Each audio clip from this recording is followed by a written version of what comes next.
So we're looking at directed networks. So all the networks I've looked at so far have been undirected. So it means we can travel either way along the edge. It doesn't matter. Whereas with a directed network like the one below, we can only travel in one direction. So we can see the way the arrows are pointing to each of the nodes. That's the way we travel along that edge towards the next node.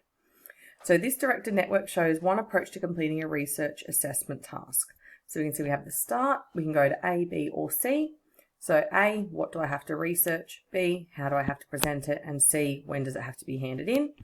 We can see then from A, we can go along to D and it's do the research, then to E, work out the answer to the question, down to F, prepare the presentation, which is also what we can do after how do I have to present it, G, check and review from F, and then down to H, which is submit on time. And we can see from H, we go back, we can see we also have C, which is when does it have to be handed in.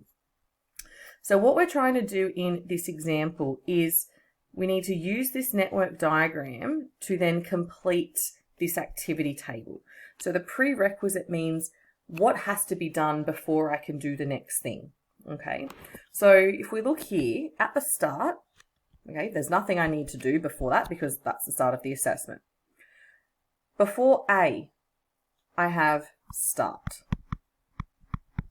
Before B, what comes before B? It's start. And C is also start. So that one's nice and straightforward. Then I look at D. So if I go to node D, what has to come exactly before D before I can actually start D? And that would be A. So I can't complete D until I have done A.